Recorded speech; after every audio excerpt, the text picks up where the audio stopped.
My father, a retired Army combat engineer who spent 28 years building reinforced steel bridges across 4 continents, used to tell me a vital truth over the roar of his basement lathe. He would wipe his calloused knuckles with a red shop rag, look me in the eye, and say, "Wesley, a bridge never collapses because of the heavy trucks rumbling across its deck at noon. It collapses because of the microscopic fractures inside the iron trusses, the tiny silent betrayals of stress that go uninspected for a decade until the cold winter air hits them just right, and the entire structure gives way in a single heartbeat." It took me 53 years and an 82-year-old woman, lying in a hospital bed, to finally understand what my father meant about structures and what he meant about marriage. Before we get deep into what happened on that bitter January morning, let me welcome you to Dad's Raw Revenge. Make yourself comfortable and grab a hot cup of coffee, because today's story is going to take you through the anatomy of a betrayal so calculated and a reckoning so precise, it will change the way you look at the people sitting at your own dinner table. Drop a comment right now and let me know where you are watching from today, what city, what state, or what country is listening to this channel. Hit that like button, subscribe to the channel, and turn on all notification bells so you never miss an episode. Quick disclaimer before we begin. This is a dramatic audio fiction story inspired by real-life family trials, financial betrayals, and the unbreakable bond between a mother and her son, told here for educational insight and your entertainment. Let me introduce myself properly. My name is Wesley Watson. I am 53 years old, and on paper, I am one of the most ordinary, unremarkable men you will ever cross on the streets of Hartford, Connecticut. On weekdays, I run a modest custom woodwork and architectural restoration shop on Flatbush Street. On weekends, I wear a faded blue ball cap and coach the under-12 youth baseball league down at the municipal park, teaching awkward kids how to square their shoulders and turn a double play.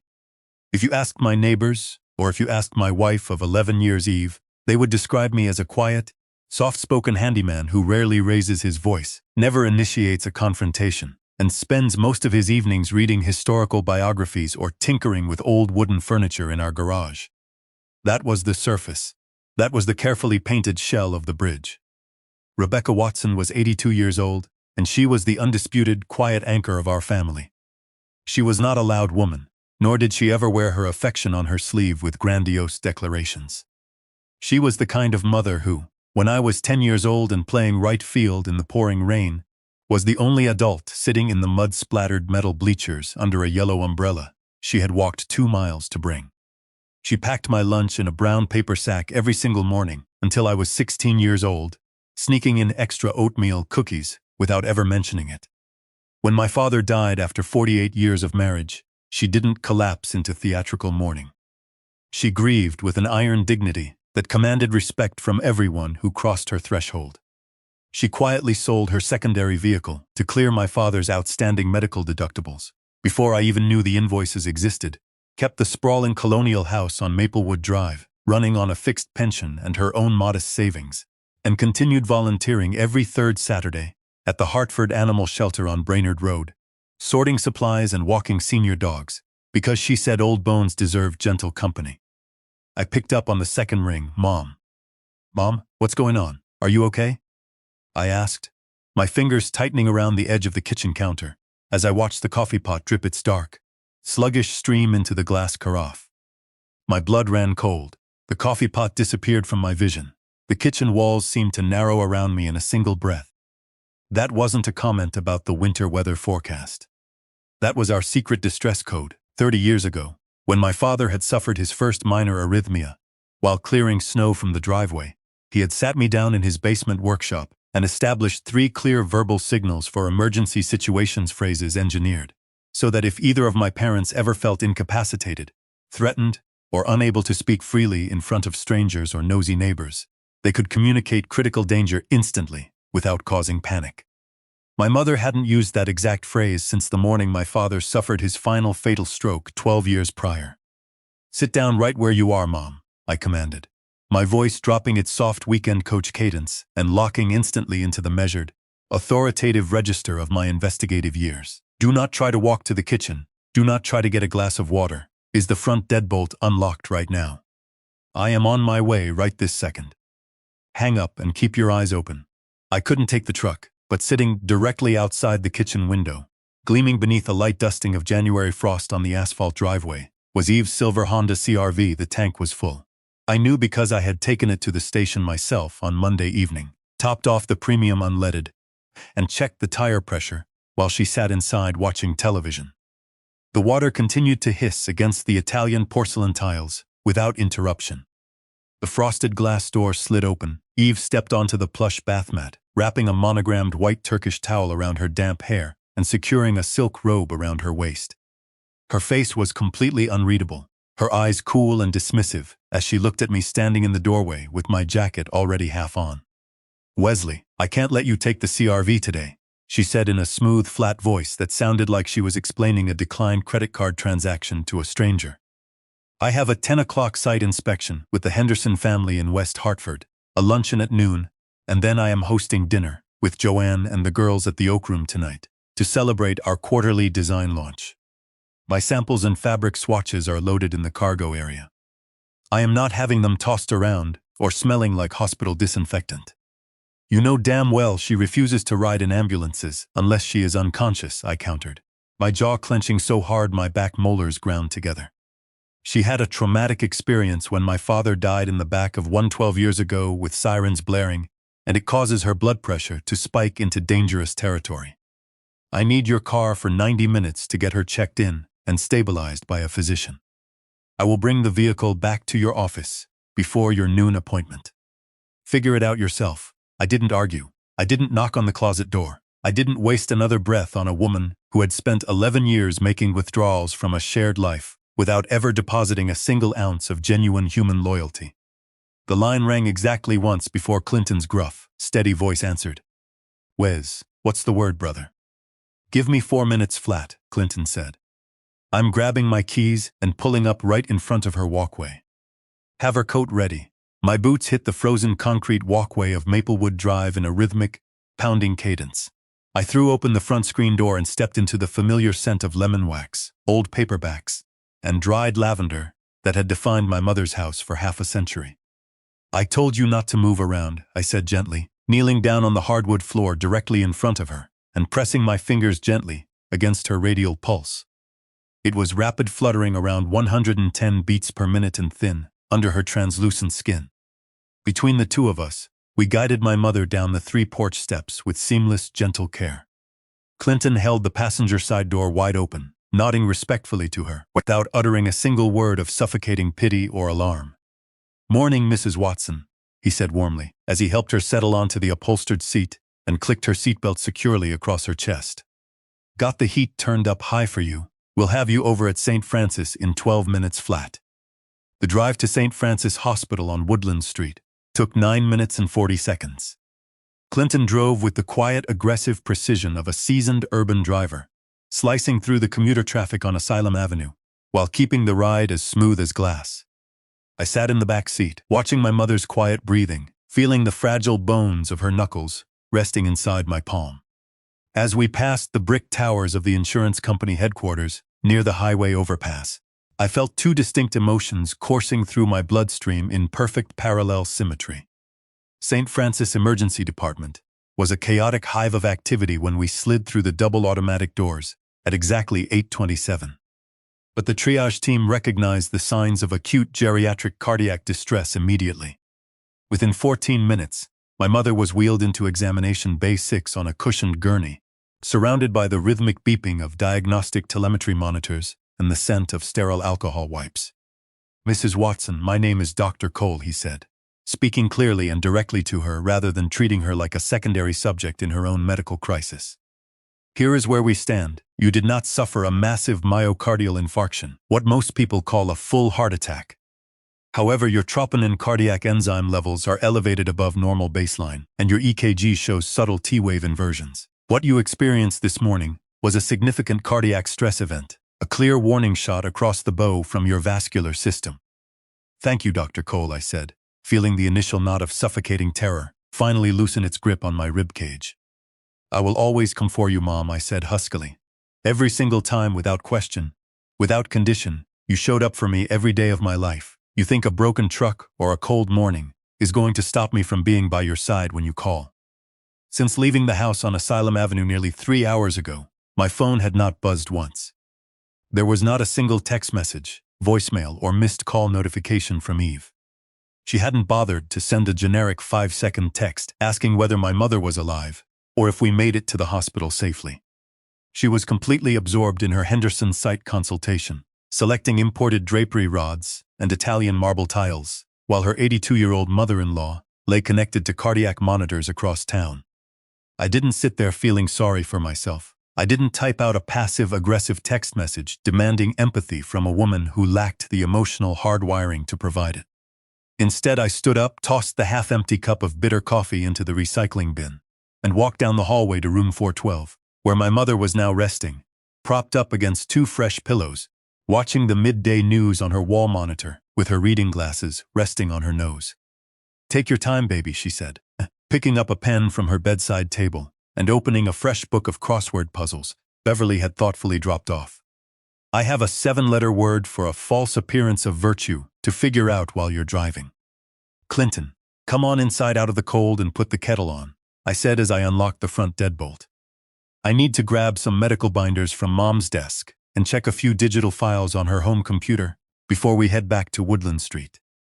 Acting on a sudden, cold, investigative instinct that had been sharpened across 15 years of auditing federal procurement discrepancies, I wiggled the computer mouse to wake up the high-resolution monitor. I clicked open the primary cloud synchronization dashboard on the desktop. My fingers went completely still against the optical mouse. My breathing slowed to a deliberate measured count of 4 in, 4 out.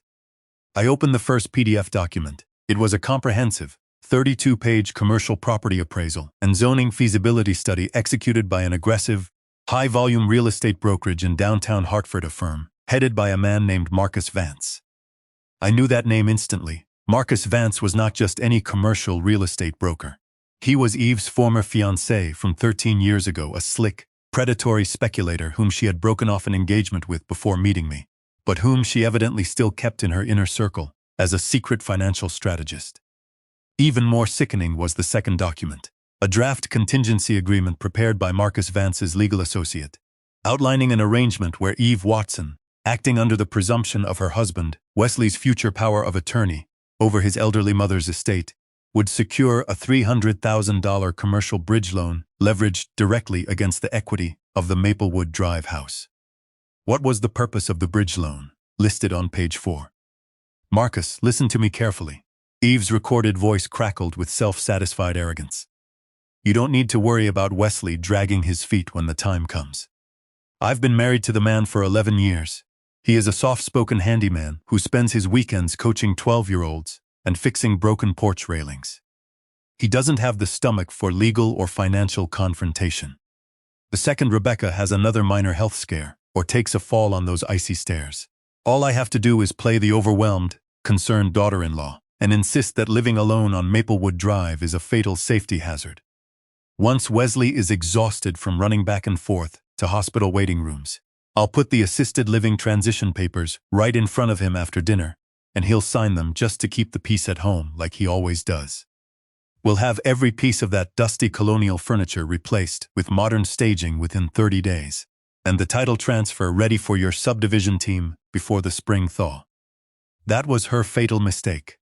Then I stood up from the desk and turned toward the eastern wall of the den, where the floor-to-ceiling built-in oak bookcases stood. With a deep, satisfying mechanical click, the entire 5-foot-wide section of heavy oak shelving swung outward on heavy-duty, concealed steel hinges, revealing the reinforced, fireproof steel door of my father's secret room. I punched the 6-digit mechanical combination into the Sargent and Greenleaf dial lock the birth dates of my mother, my father, and myself, and pulled the heavy fire door open. The secret room was a 10-by-8 climate-controlled concrete archive and workshop that my father had constructed directly inside the core structural foundation of the house during the 1978 renovation. The room smelled faintly of gun oil, dry cedar, and old parchment. Lined along the steel shelving inside were 3 locked fireproof lockboxes containing my father's extensive coin collections, his original military discharge papers, and the master original copies of every family trust, deed, and financial instrument he had ever executed. Resting neatly on the center shelf beside the primary lockbox was a small velvet-lined mahogany box containing two pristine, original keys attached to a silver fob. They were the master keys to the 1967 Ford Mustang Fastback 390. The midnight blue, numbers-matching masterpiece that my father had spent 4 years restoring with his own hands before he died, which currently sat elevated on jack stands beneath a breathable canvas cover in the heated bay of our rear garage. Over the years, Eve had repeatedly hinted that we should sell that old gas guzzler taking up space in Rebecca's garage to fund a trip to Milan or put a down payment on a luxury condo. My mother had always smiled politely and said the car wasn't for sale. Now I knew why Eve had been searching through my desk drawers every time we visited for Sunday dinner. She was looking for the keys to the secret room and the title to the Mustang. I closed the heavy steel door of the secret room, spun the combination dial 3 times to lock the deadbolts, and pushed the oak bookcase firmly back into place until the mechanical latch clicked flush against the molding. To the naked eye, the wall was nothing more than a quiet collection of old books.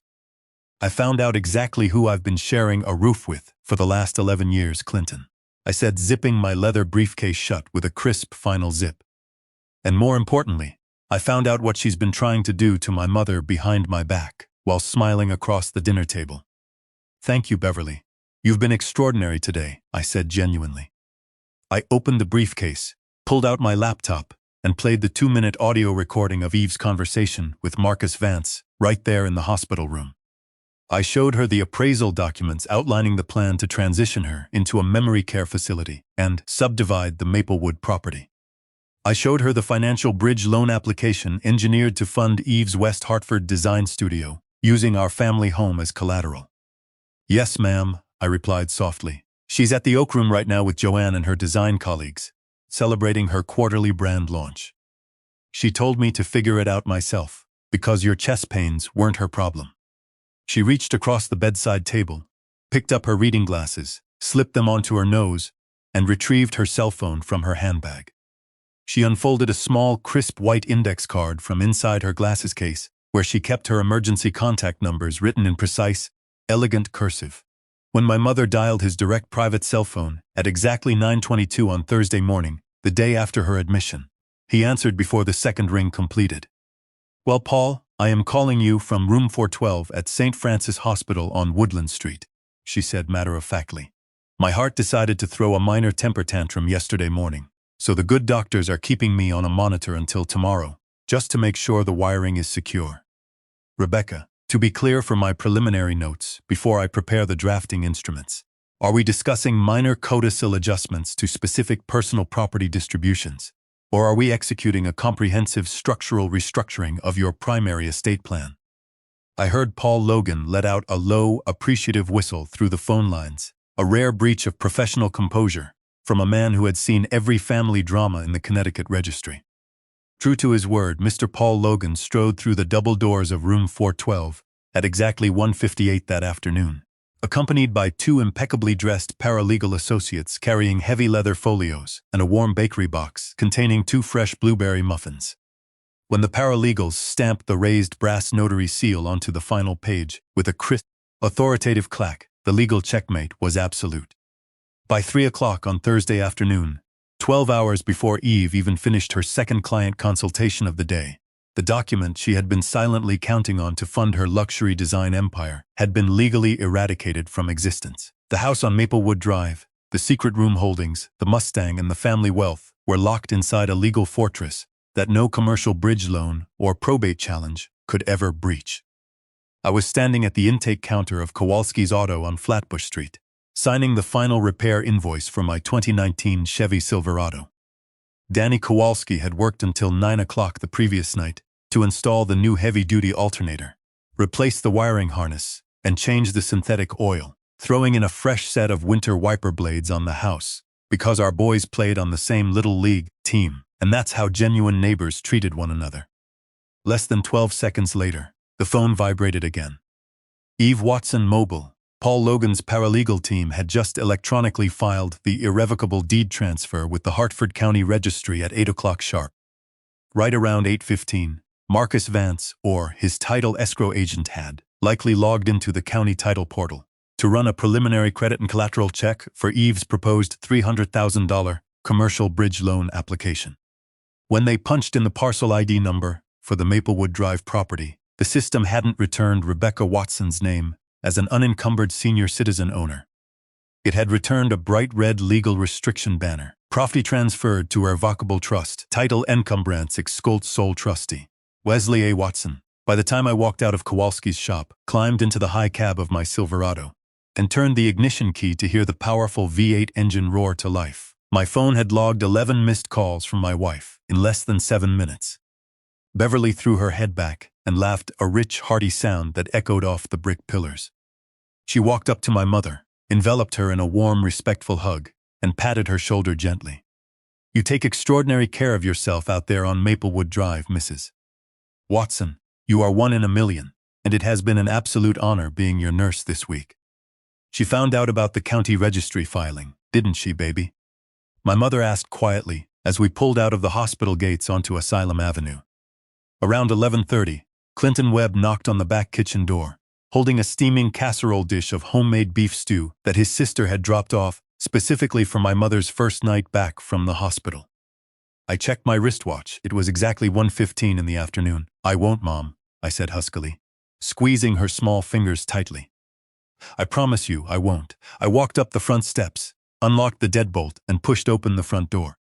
I closed the front door behind me with a firm, solid click, hung my winter coat neatly on the brass entryway hook, and walked into the center of the living room, keeping my posture relaxed, balanced, and perfectly still. "Listen to me right now, Watson," Marcus snapped, pointing a manicured index finger directly at my breastbone. "I don't give a damn about your domestic arguments or your mother's hospital checkups. What I do care about is the fact that my escrow office just spent 3 weeks putting together a $300,000 commercial development loan for Eve's West Hartford studio, leveraged against the equity of that Maplewood Drive property under the clear presumption of family inheritance. And when my title agent ran the final collateral registry check at 8:15 this morning, we discovered that some shyster lawyer named Paul Logan just executed a fraudulent, backdoor deed transfer, locking that entire estate into an irrevocable trust under your sole trustee signature." Marcus took one more step right into my personal space, his eyes flashing with mercenary rage. "You are going to call that attorney right this second, Watson, and you are going to sign a formal trustee waiver releasing that property collateral so our commercial bridge loan can clear underwriting by 5 o'clock today. If you don't cooperate right now, I will personally file an emergency injunction in Hartford's civil court, tying you and your elderly mother up in probate litigation until she's 85 years old." I moved with a sudden, explosive physical velocity that neither of them saw coming until it was already over. "Mr. Vance," I whispered, my voice dropping into a register so dark and cold it seemed to freeze the air between us. "If you ever point a finger at my chest again, or if you ever utter my 82-year-old mother's name through your teeth in my presence again, I will not call an attorney. I will take you out into the middle of Flatbush Street, and you will learn exactly what a 28-year combat engineer taught his only son about how to dismantle an unstable structure.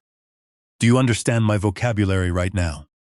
I held him in that joint lock for 3 agonizing seconds, just to let the lesson sink all the way down to his bone marrow. Then, with a single contemptuous shove, I released his wrist and pushed him backward.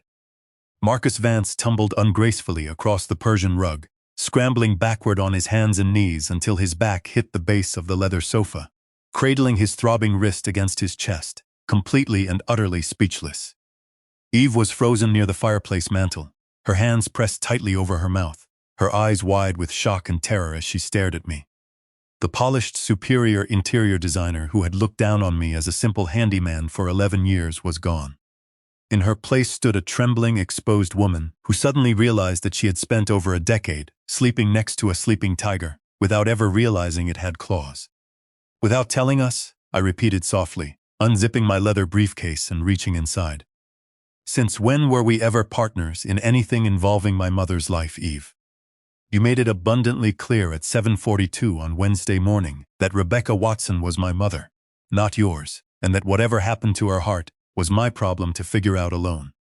That is the complete, unedited digital forensic dossier of what you and your ex-fiancé over there have been plotting behind my back for the last 90 days. Eve, I said clearly, pointing down at the documents. That is your 32-page commercial redevelopment plan to subdivide my mother's Maplewood Drive estate into luxury townhouses. That is your draft bridge loan application, leveraging my mother's equity to fund your West Hartford design boutique. And nested right inside that USB drive sitting on top of the stack are the 4 high-resolution audio recordings that automatically uploaded from your smartphone to our secure family cloud backup over the past 2 weeks. You overheard, she choked out, her voice barely a whisper above the hum of the heating vent. You listened to the cloud files. I listened to every single word, Eve, I said, looking her directly in the eyes with a calm, analytical pity that cut deeper than any rage ever could. I listened to you laughing on your car Bluetooth while my mother was being checked into the emergency room. I listened to you boasting to Marcus about how I was just a soft-spoken handyman doormat who would sign whatever assisted living transition papers you put in front of me just to keep the peace. I listened to you explaining how you were going to have my father's antique furniture replaced with modern showroom pieces before the spring thaw arrived. I looked at her outstretched hands. I looked at the tears rolling down her face, and for the first time in 11 years, I saw straight through the performance, down to the cold, hollow core beneath. What you do not have anymore, I said, my voice ringing with an absolute, permanent, crystalline finality that echoed off the hardwood walls of the living room, is a husband. And what you certainly do not have anymore is a single ounce of access, influence, or financial claim over Rebecca Watson's life, her home, her dignity, or her legacy.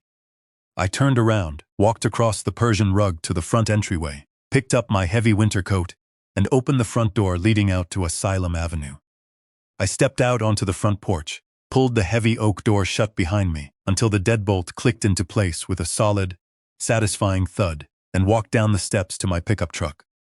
I parked in the driveway behind my mother's garage, where the vintage 1967 Mustang rested safely beneath its canvas cover, locked inside the secret room's protective trust forever.